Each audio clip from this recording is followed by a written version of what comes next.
आपण असा विचारच करूया ना, चला तुम्ही सरकारी अधिकारी बनले, काय व्हायला आवडेल तुम्हाला सगळ्यांना? ड्रीम पोस्ट काय तुमची? IAS म्हणतात. बरं, बरेचसे लोक म्हणले IAS. कोणाला IPS आवडत असेल, कोणाला फॉरेन सर्व्हिस आवडत असेल. आपण एक एक्झाम्पल घेऊ, IAS, ठीक आहे. आणि चर्चेला आपण असं म्हणूया की तुम्ही झाले जिल्हा अधिकारी, ठीक आहे. कुठून आलात आपण? हा, नांदेड. आपण समजूया की तुम्हाला नांदेडचं काय करून टाकलंय, डिस्ट्रिक्ट कलेक्टर म्हणून तिथं पोझिशन केलंय. सगळ्यांसाठीच आपण एक एक्झाम्पल घेऊया. मला तुम्ही सांगा, तुम्हाला जर उद्या तुम्ही नांदेड जिल्ह्यामध्ये जिल्हाधिकारी म्हणून तुम्ही गेले आहात, तर तिथं गेल्यानंतर तुम्ही तिथल्या लोकांचे प्रश्न ऐकून घेऊ शकता का?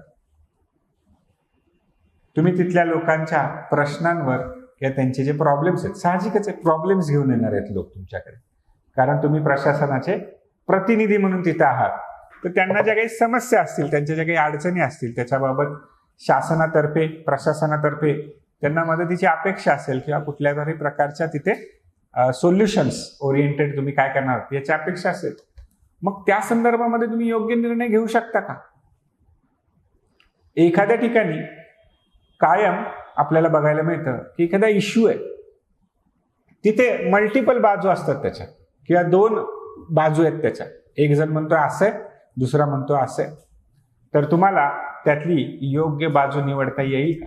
कारण तुम्ही जेव्हा डिस्ट्रिक्ट कलेक्टर म्हणून जाणार आहात, तर त्याचबरोबर तुम्हाला डिस्ट्रिक्ट मॅजिस्ट्रेट म्हणून पण कार्य करावं लागतं. माहिती आहे का तुम्हाला?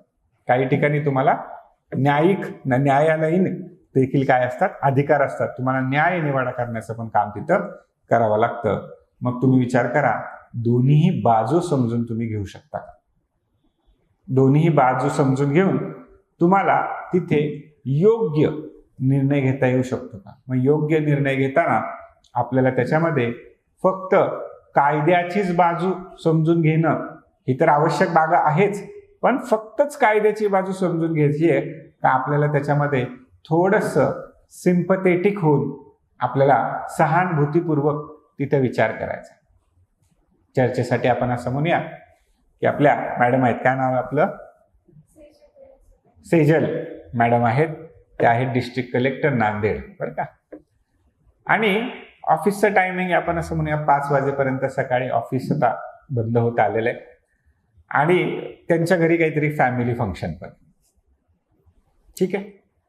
आणि 4:45 वाजता नांदेड जिल्ह्यातलाच एका दूरच्या गावावरून एक शेतकरी व्यक्ती आला. असेल त्याची काही मागणी बाबा. एक चर्चेला आपण एक्झाम्पल घेऊया. कुसुम नावाची स्कीम आहे, माहिती आहे का तुम्हाला? कुसुम, शेतामध्ये तुम्हाला सोलर आहे बघा, त्याचं नाव माहित पाहिजे. आता त्याच्यावर येऊया आपण.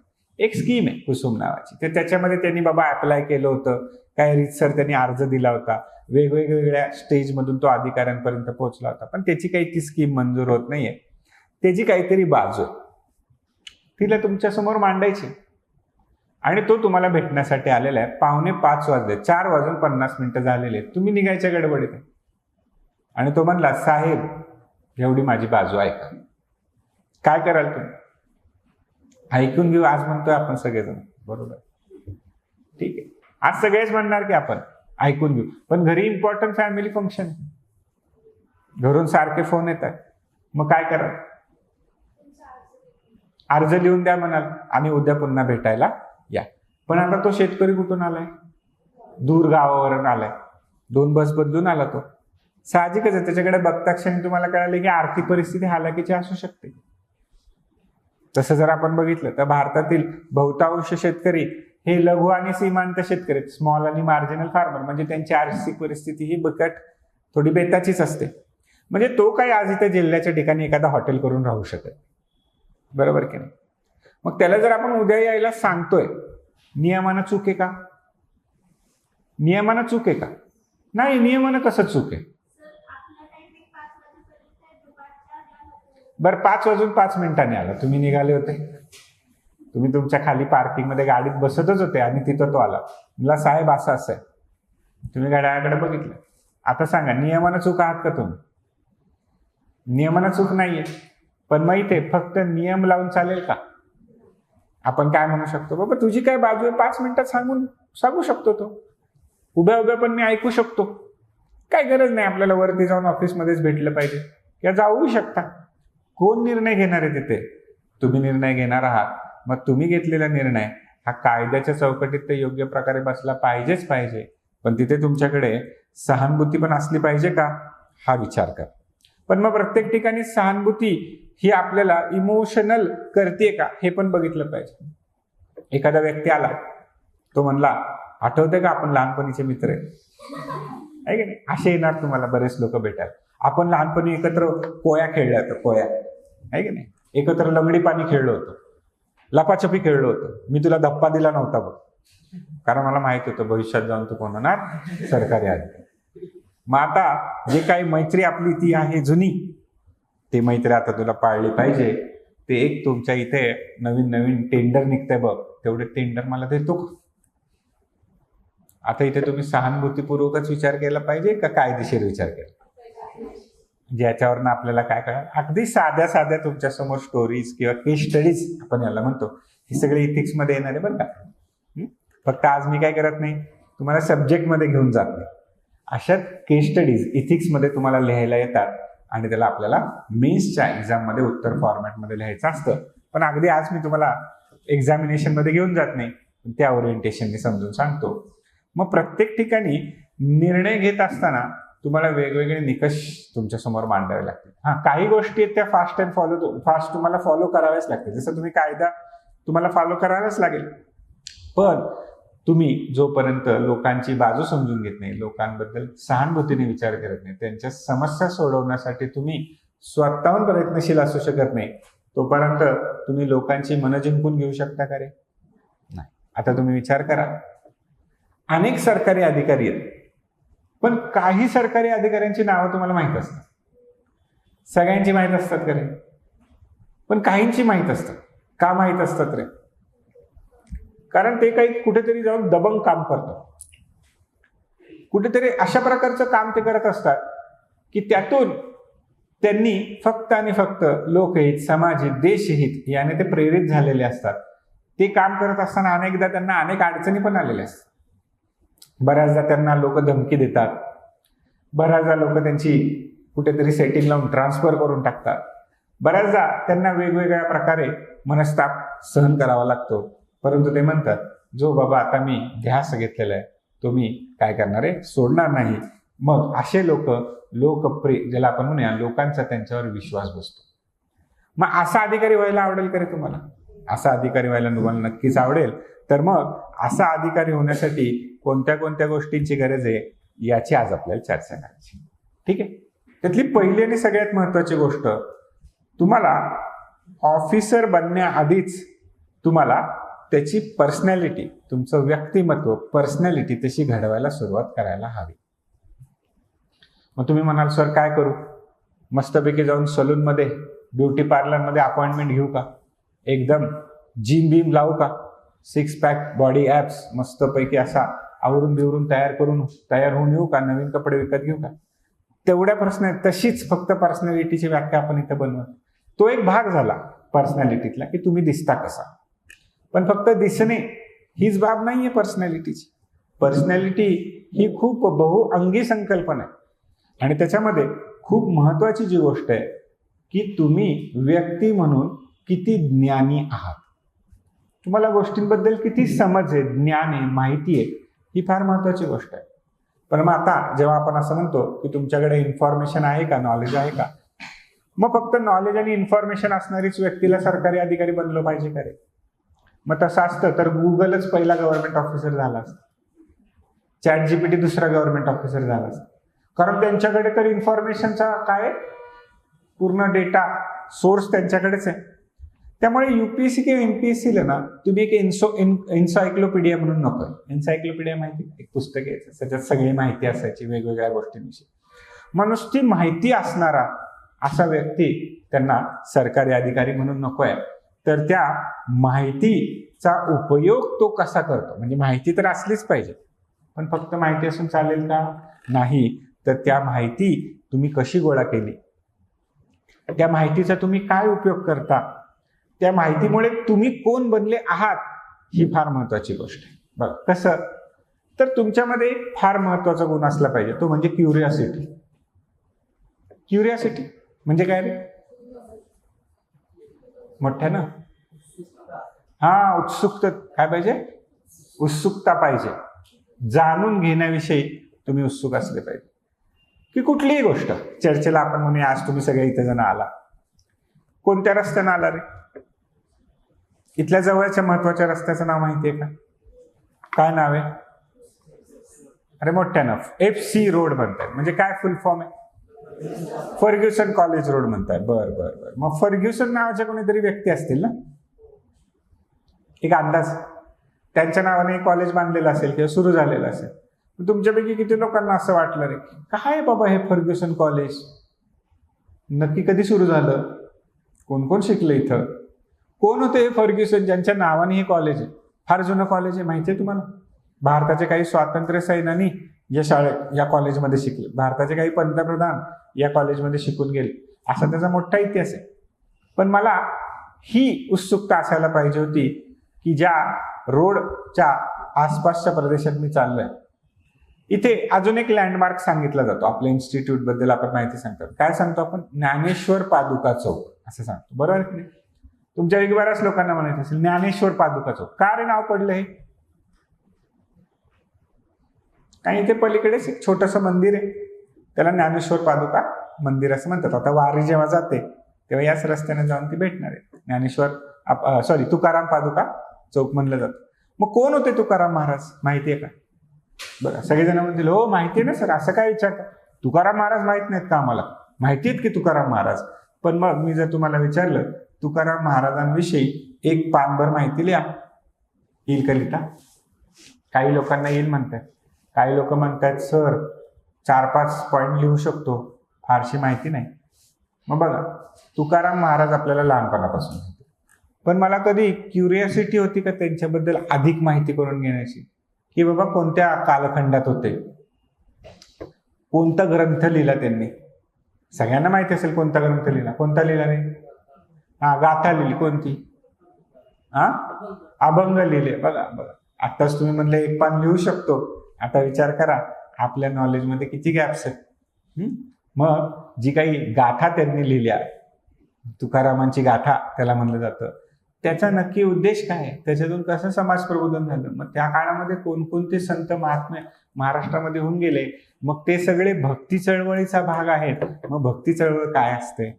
मी जर क्युरियस असलो तर मला या गोष्टी काय होतात, आपसूक विचार कराव्याशा वाटतात आणि त्यातून माझा अभ्यास घडतो. आता जेव्हा आपण अभ्यास सुरू करू, लेक्चर्स चालू होतील, वेगवेगळे विषय येतील, वेगवेगळे विषय शिकवणारे तुम्हाला इथे एक्सपर्ट फॅकल्टीज मिळतील, ते सिलेबसनुसार तुम्हाला शिकवायला सुरुवात करतील. पण मग तुम्ही किती क्युरियस आहात, तुम्ही त्याच्याबद्दल किती उत्सुक बुद्धीनं त्याच्याकडे बघता, तेवढी तुमच्याकडे इन्फॉर्मेशन वाढत जाईल आणि तेवढं तुमचं नॉलेज वाढत जाईल. अरे कळतंय का? सो शिकवणारे शिक्षक येणार आहेत आणि पूर्ण वर्गाला सेमच शिकवणार आहेत, परंतु तुम्ही किती क्युरियस आहात त्याच्यामधून तुमची पर्सनॅलिटी कशी डेव्हलप होणार आहे हे मात्र प्रत्येकाचं वेगवेगळं असेल. अरे बरोबर आहे का? बघा, विचार करा. दुसरा ट्रेट, दुसरी कॅरेक्टरिस्टिक फार महत्वाची, आणि त्याची चर्चा आपण थोड्या वेळापूर्वीच मांडली, सहानुभूती फार महत्वाची. सहानुभूती नसेल तर मग आपल्यामध्ये आणि मशीनमध्ये काय फरक आहे? मशीन सुद्धा दिलेली कामं, कमांड दिली ती पूर्ण करणार आहे. आता आलेच की रोबोट. अरे आले का रोबोट? AI, robotics. आता येत्या काळामध्ये आपल्याला सगळीकडे या गोष्टी बघायला दिसायला सुरुवात होतील, नाही का? मध्ये ते काहीतरी एका युनिव्हर्सिटीने कुत्रा आणला होता बघ, आहे की नाही? ते म्हणले आम्ही बनवलाय, मग ते नंतर कळालं. वाचण्यात आलं होतं का तुमच्या? नाही, हरकत नाही, सांगतो त्याच्याबद्दल. पण तिसरी महत्वाची गोष्ट आहे, डिसिप्लिन असली पाहिजे तुमच्या. काय रे? काय असली पाहिजे? खूप महत्वाची, शिस्त. मग तुम्ही म्हणाल सर मी एकदम शिस्तबद्ध माणूस आहे, चांगली गोष्ट आहे, पण मग शिस्त कशाच्या बाबतीत असली पाहिजे? अभ्यास तर त्याच्यामधली महत्वाची गोष्ट आहेच आहे, परंतु इतरही बाबतीत. मग कसं? तर शिस्तीचा सगळ्यात जवळचा संबंध तुमचा येणार आहे जेव्हा तुम्ही प्लॅनिंग बनवणार. आता तुमच्यापैकी बऱ्याच लोकांनी, मला फार छान वाटतं, तुमच्यासारख्या विद्यार्थ्यांशी चर्चा करताना, तुमच्याबरोबर लेक्चर्स घेताना, कारण तुम्ही प्लॅनिंग करून आला. बरेचसे विद्यार्थी ते UPSC MPSCचा विचार करतील जेव्हा त्यांचं ग्रॅज्युएशन संपेल.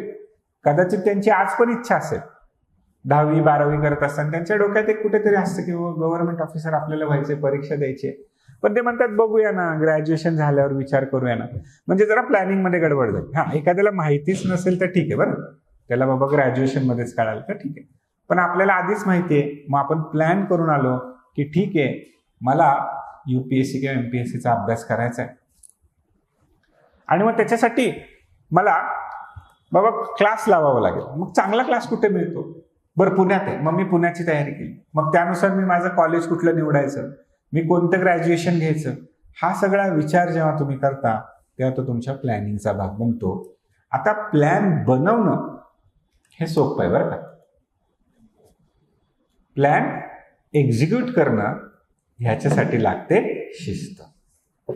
आणि बरेच लोक आपल्याला काय दिसतात बघा, ते काय असतात, आरंभशूर असतात. म्हणजे काय, सुरुवातीला उत्साह फार असतो, मोटिवेशन असतं, नाही का. बरेच लोक ते रील्स बघून येतात, IAS एंट्री, IPS एंट्री, घरी पण दाखवतात, बघ बघ IPS झाल्यावर काय रुबाब असतं, नुसते खटाखट सॅल्यूट पडतायत. ते बघून तो पण मोटिवेशन झालेला असतं त्याला. आई वडील पण मोटिवेटेड असतात.